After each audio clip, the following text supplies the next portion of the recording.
Salam aleikum. Hablaré en español, no he tenido tiempo de aprender el árabe que quiero aprenderlo.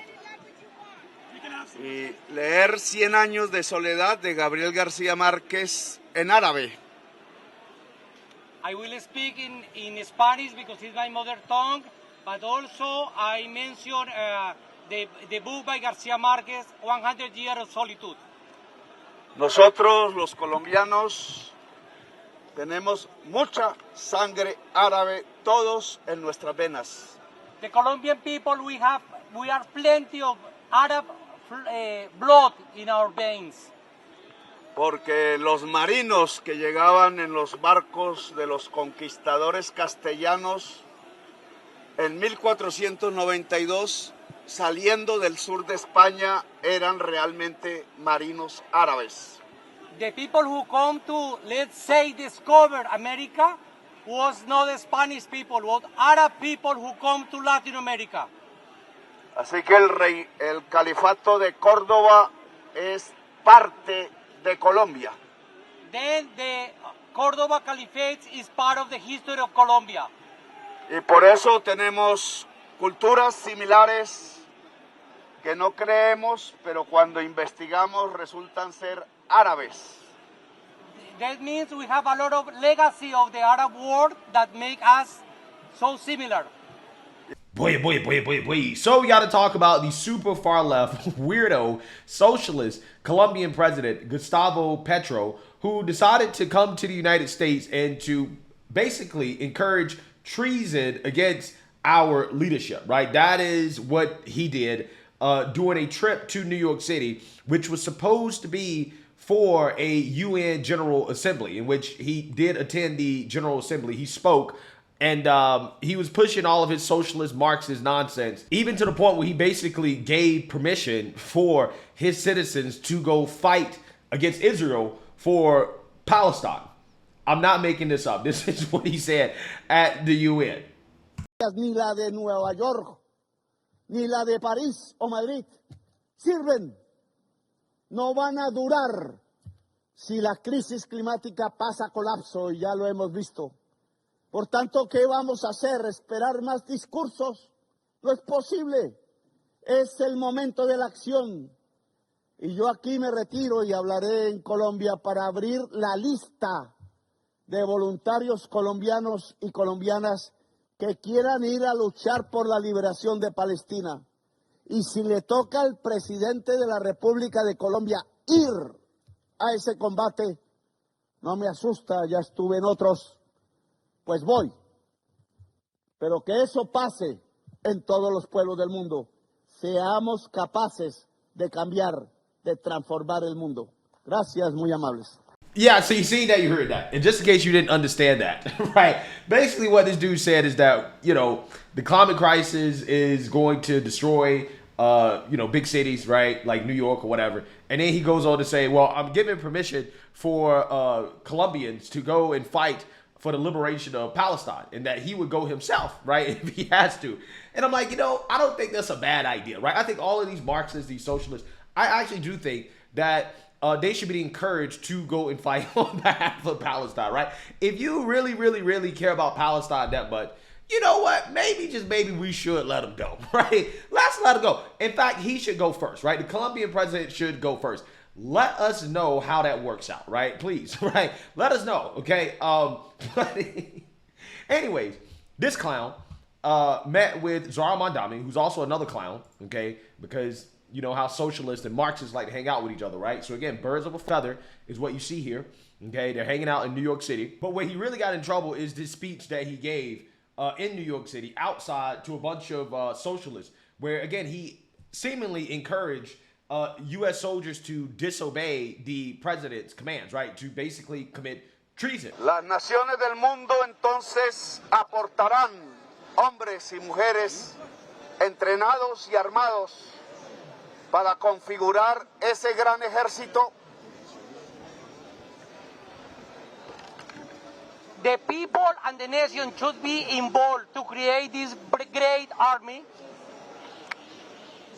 tiene que ser más grande que el de los Estados Unidos. Por eso, desde aquí, desde Nueva York, le pido a todos los soldados del ejército de los Estados Unidos no apuntar contra la humanidad sus fusiles. Then I ask from New York, I ask to all the soldiers of the USA Army, don't put your hands against the people, not against the humanity. Desobedezcan la orden de Trump. Obedezcan la orden de la humanidad. Disobey the Trump's order. Obey the order of humanity. Yo mismo me arrodillé como cristiano ante las tumbas de miles de soldados norteamericanos que murieron en los campos de Europa luchando contra Hitler. Myself, I was praying before the graveyards of the USA soldiers killing during the Second World War fighting against the fascism. Esos abuelos de los hoy mariners y soldados del ejército de Estados Unidos deben dar ejemplo y comprenderlos. Ellos en una gran alianza con pueblos de todo el mundo, con resistencias, dieron y escribieron una página de heroísmo. These people that was the granddaughter and grandson of the people that was killing the Second World War writing a great page of the heroism. That's why they have to be, let's use my own words, in the correct side of the history. Y derrotaron a Hitler y el gran peligro que se blandía contra la humanidad. And they defeat Hitler and all the risk of the against humanity leading by the fascism. Hoy es lo mismo. Hay que recordar el ejemplo de los abuelos que lucharon y murieron por la causa de la libertad. Hoy también la humanidad tiene que alzarse por la sagrada causa de la libertad. Today is the same, and the grandson and granddaughter has to fight to defend the freedom. This is the cause of the freedom should be the leading agenda of the soldiers. Y como sucedió en la Primera Guerra Mundial, quiero que los jóvenes, hijos de trabajadores y granjeros, tanto de Israel como de los Estados Unidos, apunten sus fusiles no hacia la humanidad. All right, y'all, quick break from the show because this is important. Look, we talk a lot here about standing up for yourself, not letting big corporations, the government, or anybody else push you around.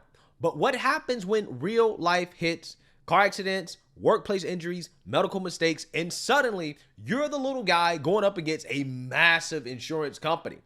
Well, that's where Morgan & Morgan comes in. There's a reason reporters never run out of breaking news. Just like there's a reason Morgan & Morgan is America's largest injury law firm. They've recovered over $25 billion for 500,000 clients with more than 1,000 lawyers nationwide, and they're built on one simple idea. For the people. That means when you're hurt, you don't pay them a dime up front. They only get paid if you win. And trust me, these big companies have teams of big lawyers working against you. You need somebody just as powerful fighting for you. When you hire Morgan & Morgan, it's like hiring a legal army that has your back. If you're injured because of somebody else's negligence, you deserve to be paid. So if you've been hurt in an accident, at work, or anywhere in between, don't roll the dice alone. You can check out Morgan & Morgan. Their fee is free unless they win. You can start your claim now by clicking the link in the description or by scanning the QR code on screen from your phone's camera. Because at the end of the day, protecting yourself and your family isn't just common sense.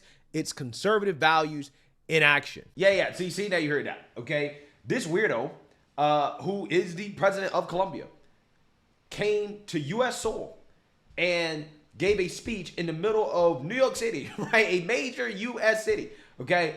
And basically called for U.S. troops to not obey the president, right? To commit treason against the president. Now, could you guys imagine the outrage that would happen as a result of President Trump going to Colombia, right? Going to Bogota or Medellin or Cali or, any major Colombian city and calling for Colombian troops to disobey the president, right? To commit treason against the president. That is what this is the equivalent of. I want you guys to understand how ridiculous this man is, right? So that being said, clearly there are consequences for that type of speech, that type of disrespect of the president and our government on U.S. soil, because the U.S. has now revoked the visa for Colombia's president after he urged American soldiers to disobey Trump. So let's read here. Tensions between the United States and Colombia have escalated, with the State Department announcing it was revoking a visa for Gustavo Petro, president of the Latin American country, after he participated in a New York protest where he called on American soldiers to disobey President Donald Trump's orders. The department said on social media that, quote, "We will revoke Pedro's visa due to his reckless and incendiary actions." Yeah, again, this is crazy, right? This is crazy. He's lucky, honestly. He's lucky, considering that, again, he's a foreign leader, okay, on American soil, calling for American soldiers to commit treason. He's lucky he's not in jail, right? He's lucky that the federal government did not arrest him and throw him in prison, right? Or worse, okay, considering the magnitude of what this dude said on our soil, right? Like, I've never seen any type of disrespect like this. This is crazy from a worldly. This is crazy, absolutely crazy. Pedro was visiting for the annual UN Nations General Assembly during a nearby protest Friday over the war in Gaza. He said, quote, "I ask all the soldiers of the United States Army, don't point your rifles against humanity and disobey the orders of Trump." It was unclear if the decision forced Pedro, who returned to Colombia on Saturday, to leave the U.S. earlier than expected. The State Department did not answer questions about whether the revocation would affect future visits. Well, I mean, I don't think he should be allowed back in, to be honest with you. But then again, he probably should not have been allowed to leave the country, considering his actions. He should have been thrown in prison. And who knows? Again, since he loves the Palestinians in Gaza so much, maybe we should have given him a one-way trip and dropped him off in the middle of Gaza, right? Because, again, that's his people, right? That's who he wants to be with, okay? I'm just saying, maybe that's what we should have did. Colombia's first leftist president used a post on X to address Trump to say that, quote, "International law grants me immunity to go to the UN and that there should be no reprisals for my free opinion because I am a free person." Pedro, who has a history of speaking off the cuff and meandering, ideologically charged speeches, also said on social media that, quote, "I don't care about the punishment because he is also a European citizen. That means he does not need a visa to travel to the United States." Bro, this guy is such a clown. He is such a clown. I cannot believe that the Colombians voted this guy into office, right? I just cannot believe it. So, you know, hopefully the Colombians get it together and vote this guy out, because he's basically trying to ruin the relationship that the United States has with Colombia, right? Colombia has been a top ally of the United States in Latin America for a long time now. Okay, we cooperate together when it comes to fighting drug trafficking.